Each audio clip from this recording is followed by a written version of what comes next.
Putin himself seems to be taking a reasonably mellow approach to the prospect of Finland and Sweden joining NATO. So I don't really see this as a moment in which we need to worry that the Russians are going to preemptively attack Finland or Sweden so that they can get at them before they have a NATO security guarantee.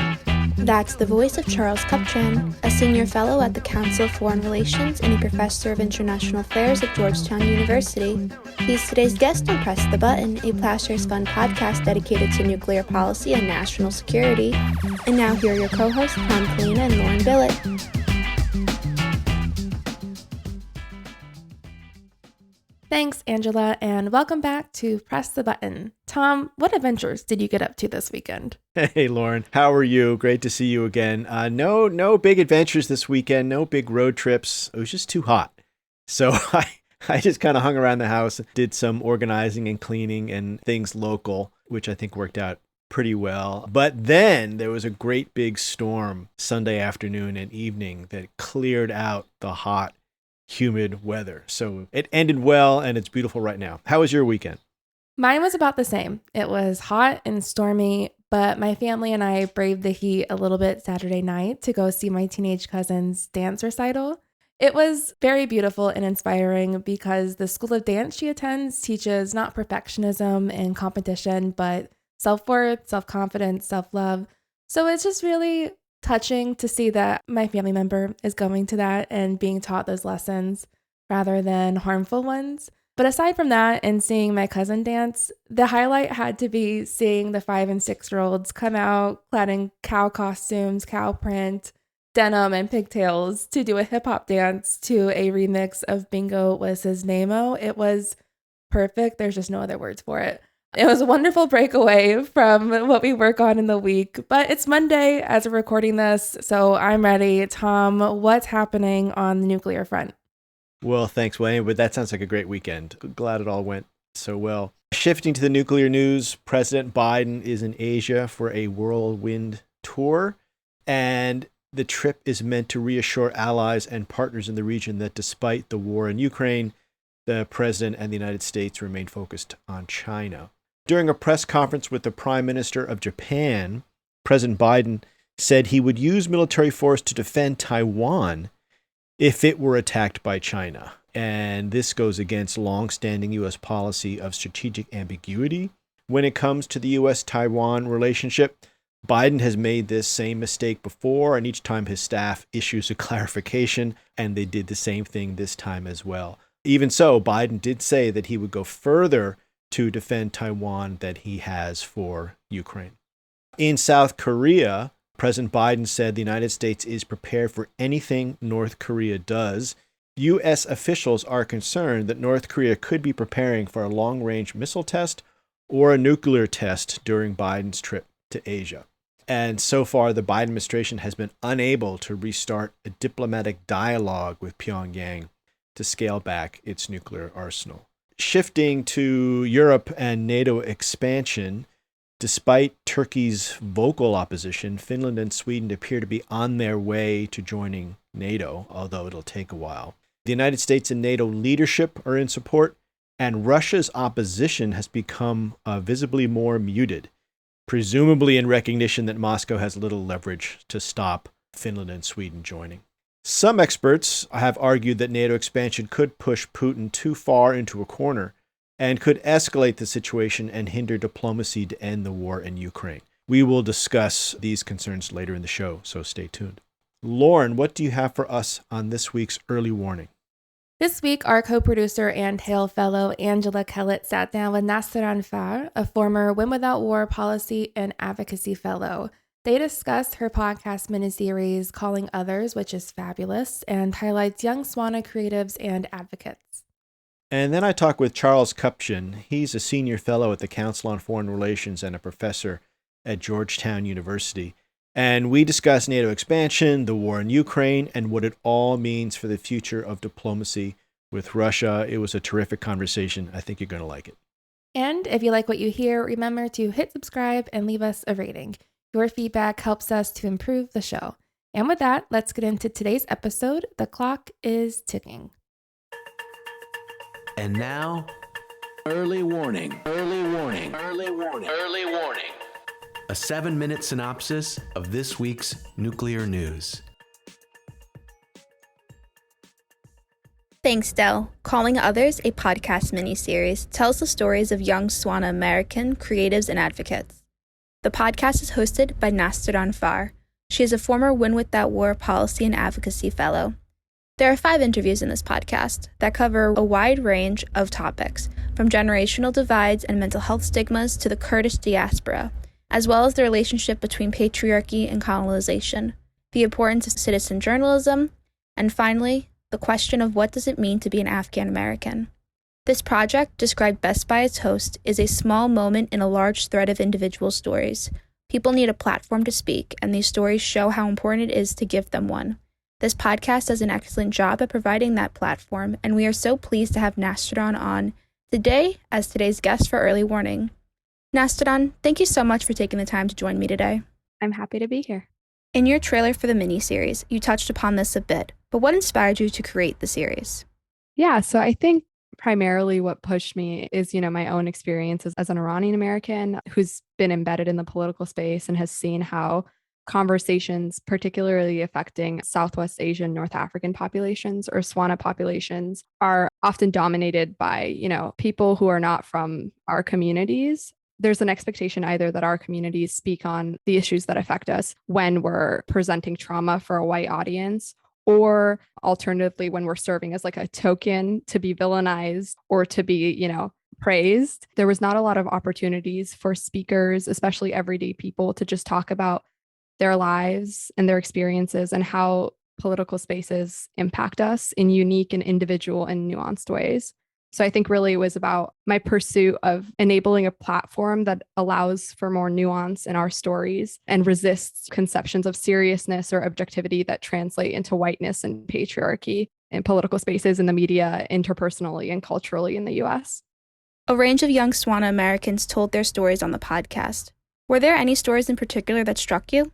So many. I think in the first episode with Julia, what really stuck with me was our conversation on the politicization of beauty. And she talks about being a kid and being made fun of for her mustache. And I had like very similar experiences with like having a unibrow and just like that cultural experience, but also like that ability to talk about like politics in like the sense of childhood and childhood experiences. And her mom similarly was bullied as a kid being here during the hostage crisis. So it was this fascinating combination of like her childhood and her mom's childhood that eventually turned into one of her films. In the second episode, I spoke with Yara, and I think what I can pull out from that story is she says this phrase, she says, "let them blush," when she's talking about like pushing for period equality and understanding in the Kurdish community. And I think about that all the time. I'm always like, let them blush when I'm like, should I talk about this? And I think about her words. From the third episode with Collette, I would probably pull out her discussion of just like the connection between patriarchy and colonization. And she talks a lot about how she had been digging into the story of her family's homes in Palestine and in Mexico. And along the way, she realized, oh my God, like this isn't about this giant identity crisis. It's about my relationship with my parents. And I loved that moment. She took this huge thing and she brought it down to that personal level, which was my goal with the project. In the fourth episode, when I was talking to Bahar, the story that really sticks with me is talks about being a kid in Iran during the green protests. And she had begged her mom to go to the mall, and they were in the mall looking for shoes. And then suddenly the protests turned really wild outside. There was violence happening and she was just trapped in the mall. And I think about that story because it's such a like human and kind of hilarious, but like also very dark moment. And I think that captures a lot of our experiences as a community. And the last episode with Zahra, who is an amazing poet, she's Afghan American, and she talks about this poetry notebook that her mom had gifted her as a kid and how she carried that book from her experience becoming a refugee in Pakistan from Afghanistan all the way to living in DC today, and how it had like little fish on the cover of the notebook. I think about that because I think it's adorable. And also, again, like it's that combination of like darkness and lightness that is so characteristic of all the stories. As someone who listened to this podcast, I'm so glad you got the opportunity to speak about each guest, because they had such amazing stories that need to be shared. Speaking of, it's a thoughtful and informative series. Do you have any plans for what's next? I think like the series itself obviously like has come to its conclusion, but I think in terms of what I hope is next for this form of storytelling in the future is like I just hope there's more room and space and opportunity for these types of nuanced stories, not only in the political space, but in every space. Especially for like Swana Americans and other populations like Black and Indigenous folks, people of color, queer people, to be able to speak for themselves. I think of Zahra's quote from her episode every time I think about like what I hope is next for storytelling in this form. She says, "It's not that I don't have a voice, it's that you choose not to listen to it." And I hope that there is a change there culturally. And I hope there's more opportunities. And I hope more people like me realize that even these quote unquote normal stories are so valuable and they deserve to be shared and uplifted. So if we can each lift up like one person, I think like we can just make life a little better and like make our stories a little bit more accessible as a population and as a community. Finally, how can listeners find your podcast? You can listen to it on Spotify, Amazon Music, or on the Win Without War website. It's at Win Without War, and then the dash is Calling Others podcast. And then you can also listen to it on YouTube, on Win Without War's YouTube. Unfortunately, we are out of time, but it's been a pleasure speaking with you. Thank you so much for joining me today. Thank you so much for having me. Hi, I'm Jacqueline Shing, the Communications and Marketing Specialist at Plowshares Fund. Russia's invasion of Ukraine has exposed just how close nuclear escalation and nuclear war can be. To meet the urgency of this moment, Plowshares Fund has launched a donation match challenge to make the largest grants possible to those who are working every day to reduce and eliminate nuclear weapons. Right now, all first-time gifts will be matched dollar for dollar, and all new monthly gifts will be matched at their 12-month value. Or increase your giving and the full amount above your last gift will be matched. Go to plowshares.org/donate today. And thanks for listening.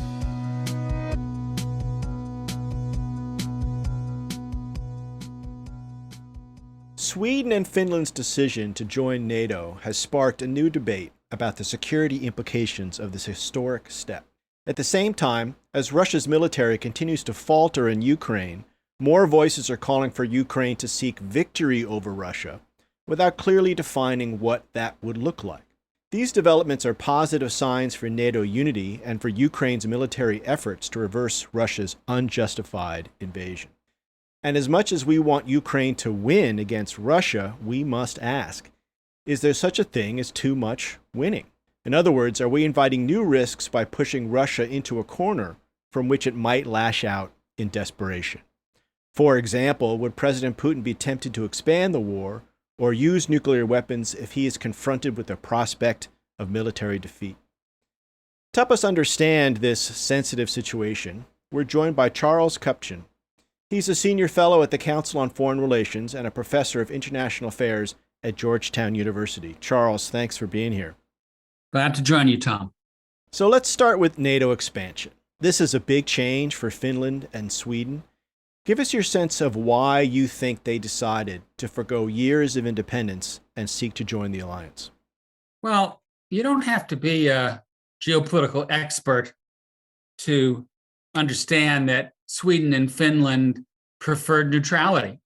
But they're sitting not too far from Russia. They've just watched Russia invade Ukraine. Indeed, it looked like they wanted to swallow Ukraine, to go into Kyiv, to topple the government, and to pull the country back into a Russian sphere of influence, coercive sphere of influence, I might add. And that has sufficiently worried the populations of Finland and Sweden, and that they are going to seek, and I'm guessing they will get, the Article 5 security guarantee that comes with NATO membership. But, the one thing I'd add here is this is not all that new in the sense that Sweden and Finland were de facto members of the West. They weren't card-carrying members of NATO, but they had long pursued security cooperation with NATO members. They were, in many respects, interoperable with NATO forces. There's a lot of military cooperation between Finland and Sweden. So yes, this is a big deal to have two neutral countries say it's time to join an alliance, but in some ways it is a de jure ratification of a de facto situation. Now, once it becomes official, some months from now, if it does, that Finland and Sweden join the alliance, they presumably, as you said, will get the Article 5 security guarantee, which explains why they want to do this. But until that is official, is there a danger in this interim phase, if you will, where they're applying for membership, but it's not official? What is your sense of the risks of the current moment there? Well, theoretically speaking, there is a window of opportunity between application and entry. And one could surmise that the Russians would say, hey, we have a chance here to take a whack at Finland before they have a security guarantee. In reality, I don't think it works that way, particularly because these are countries that are already very much part of a broader Atlantic security community. It's also the case that Boris Johnson, the Prime Minister of the UK, was there not long ago, and he said, hey, guys, don't worry. We'll extend to you a kind of bilateral security assurance in the meantime. And Putin himself seems to be taking a reasonably mellow approach to the prospect of Finland and Sweden joining NATO. So I don't really see this as a moment in which we need to worry that the Russians are going to preemptively attack Finland or Sweden so that they can get at them before they have a NATO security guarantee. You mentioned President Putin's kind of muted response, which struck me as well. How do you explain that? Is it that, in your view, maybe President Putin sees this as a done deal? There's not much he can do about it, so why make a big deal of it? You know, I think it's several things. One is that it pretty much is a done deal. The Turkish president, Mr. Erdogan, has said, hey, I'm going to slow roll this. I don't like the fact that PKK operatives are hanging out in the Nordic countries or raising money there to support a PKK terror campaign against Turks. Maybe he'll ask for something else. Who knows? He's kind of in the bazaar and he's doing some horse trading. But I don't really see this as being a big problem. So I'm guessing what Putin is calculating is the train has left the station. I can't stop it. Probably ought to play it down rather than make a big deal of it and then have it hurt me at home. And I think part of their response is also a function of the fact that Finland and Sweden aren't of the same political and symbolic importance of countries that were part of the Soviet Union or the Warsaw Pact. Clearly, Putin had this kind of mystical attachment to Ukraine. He thought that behind every Ukrainian was a wannabe Russian. And if we just got rid of those neo-Nazis in Kyiv, and I might add that the president is a Jew, you know, he was living under this illusion. But anyway, Ukraine looms large in the Russian imagination. The Ukrainian Orthodox Church was under the Russian Orthodox Church until 2019, since 1686, I think. So, you know, this is a country that Russians feel is part of their family. Ukraine joining NATO would be a harder and bitter pill for the Russians. Finland and Sweden, hey, we can live with it. Let's focus on Ukraine. And just to be clear, I want to see Ukraine push Russia back as much as anyone. But I think we need to ask, how far should this go? As U.S. intelligence warned recently, at some point, President Putin may feel cornered in the face of military setbacks in Ukraine. And as you recently wrote in an excellent article in The Atlantic, quote, Putin's back is up against the wall. Pushing him further is both unnecessary and unnecessarily risky, unquote. So tell us how you see the dangers in that scenario. Well, like you, Tom, I would like to see the Russians get a bloody nose. They have engaged in an unabashed act of aggression against Ukraine. That having been said, we don't want World War III. We don't want NATO and Russia to get into a shooting war. We don't want a 21st century in which there is a food shortage that is so severe that large parts of the global South are starving and in political upheaval.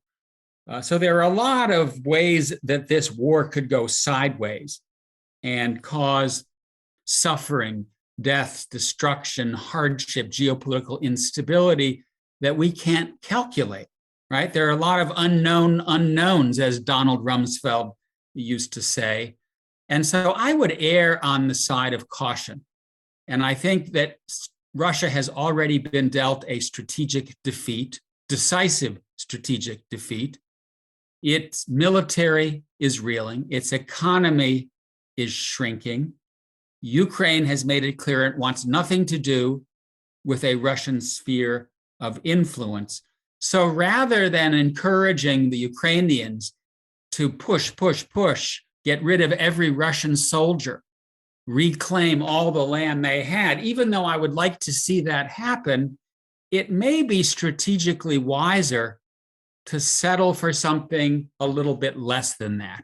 I don't have the magic bullet. I don't have the plan in my mind that says, hey, let's take back Donbass, but let them have Crimea. Hey, let's go back to the borders of 2014, but not insist that they go all the way back to the Russian border.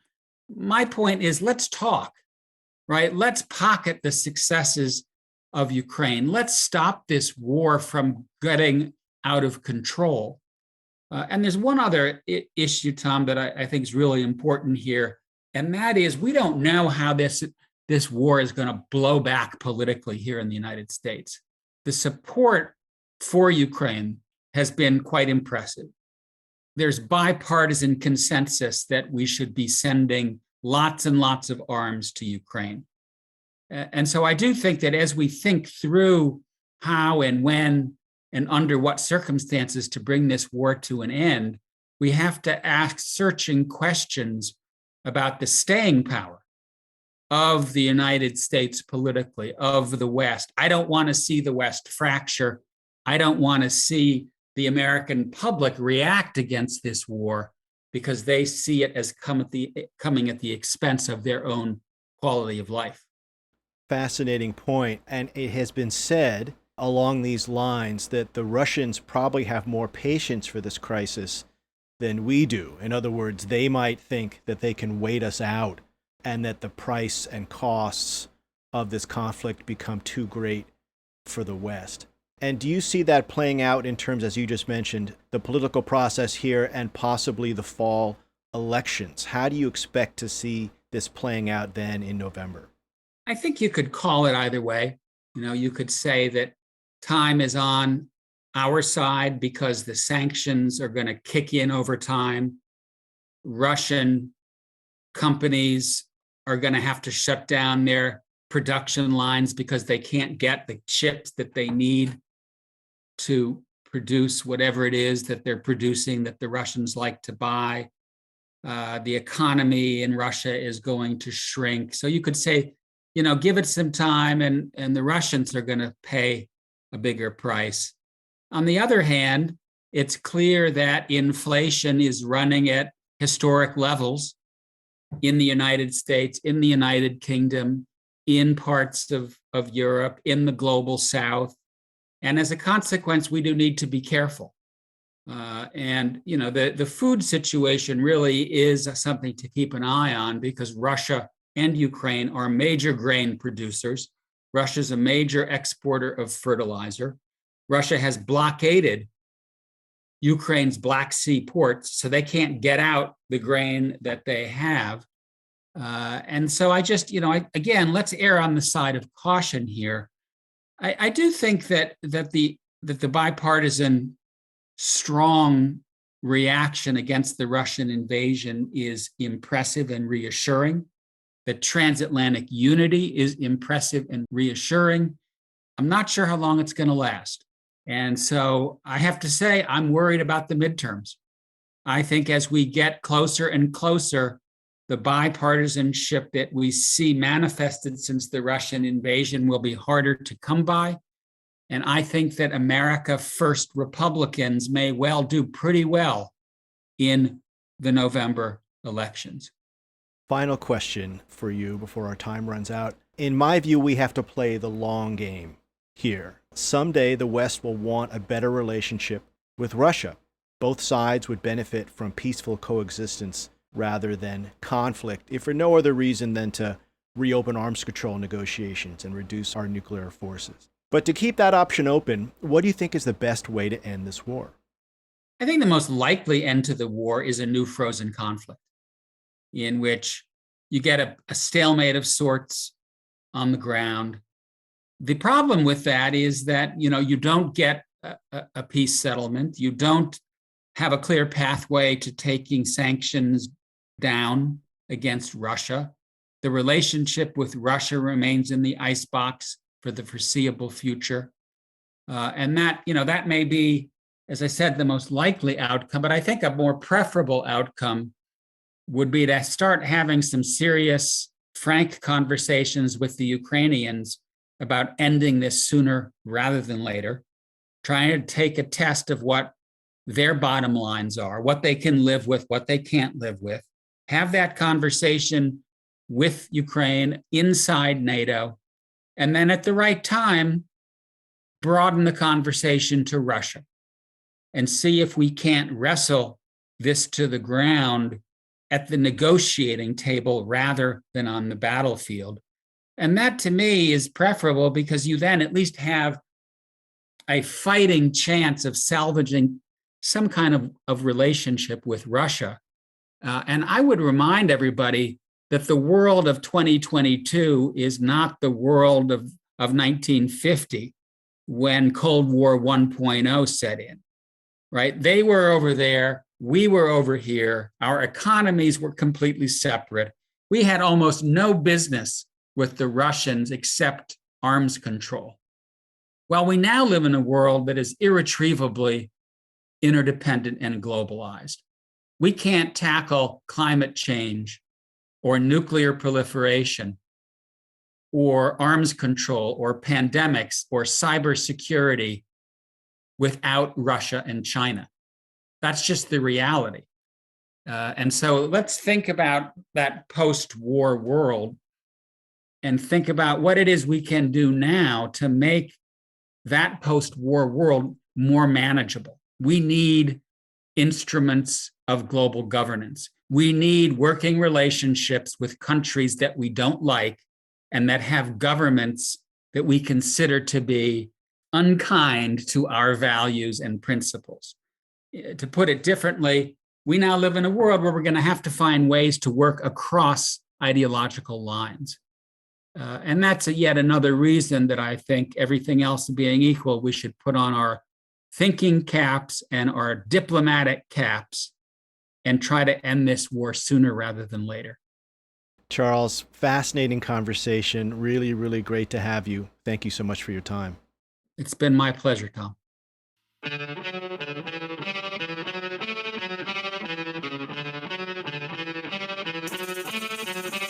Thanks for listening to Press the Button.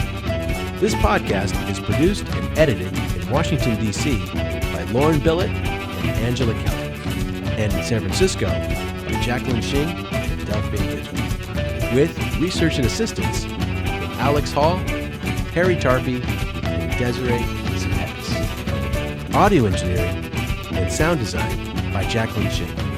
Our theme song is by Lyrics Born and the Poets of Rhythm, sampled with kind permission. Additional music by San Francisco-based bands 17 Evergreen and the Society of Rockets. To continue the dialogue and support our work, visit plowshares.org.